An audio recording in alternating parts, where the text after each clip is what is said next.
Sue Forde here, running for state representative. In a recent debate on KOMP radio, incumbent Mike Chapman attempted to conflate or blend what I said about reducing the size of government with taking away all protections offered by government. I countered his accusations with, that's not what I said. I'd like to expand upon a few areas that were touched upon in the somewhat heated discussion with Mike. He called it politics. I call it debate. It's okay to have two different points of view, which we surely do.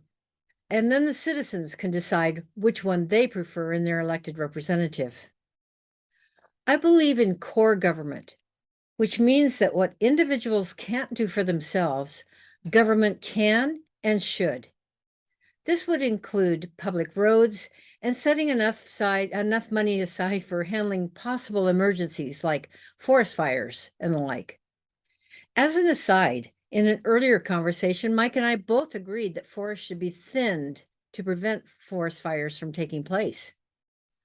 Our state's government budget has doubled since 2013, and with a $15 billion surplus last session, and a projected surplus in the billions for this coming session, with skyrocketing inflation and people hurting, Chapman and his party did nothing to give taxpayers any relief.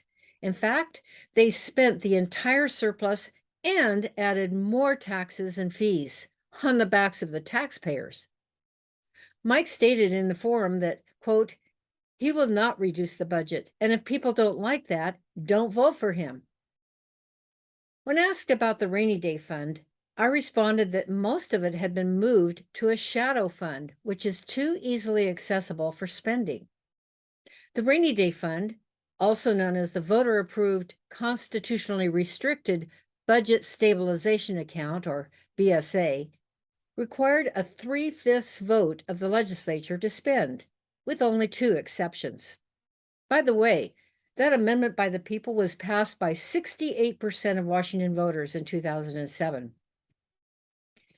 One of those exceptions is if the governor declares an emergency, and boy, did the Democrat majority take advantage of that. They transferred $1.8 billion to the general fund with a simple majority vote in 2021. Chapman voted with party line. They pulled a tricky little deal by depositing $1 billion of that money into a new unrestricted shadow account to deal with the emergency. Once the emergency was over, a bill, HB 1875, was introduced to return funds to the rainy day fund, but it never received a public hearing, thanks again to the Democrat majority.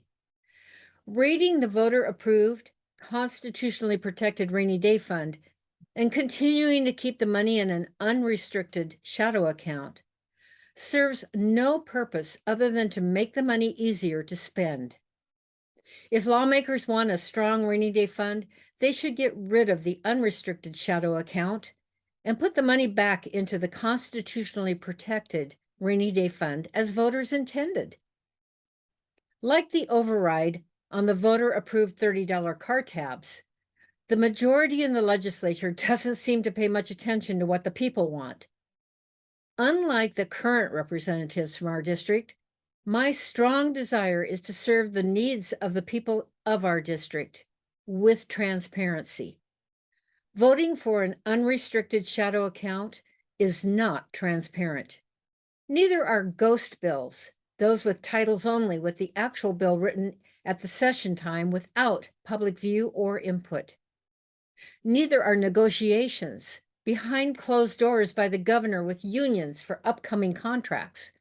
The recent one just completed will cost taxpayers another $1.7 billion in an increased budget, plus yet to be determined other expenses. The legislature is entirely left out of that process. This should not happen.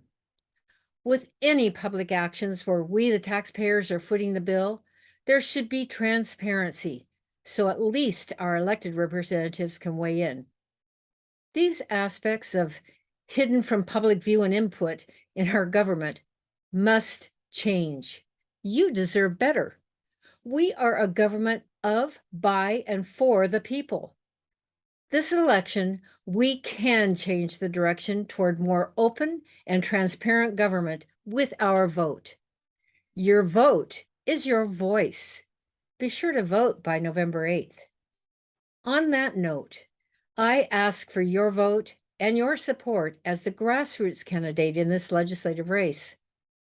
Unlike the incumbent, Mike Chapman, with most of his donations coming from special interests outside our district, mainly the I-5 corridor, the donations I have received come from within our district, from hardworking folks like you. Please consider volunteering or donating to help with radio ads. At my website, alexsueforde.com, you can do that. Please also like and follow me on Facebook at Alex Sue Forde. Until next time, I'm Sue Forde for State Representative. Thank you.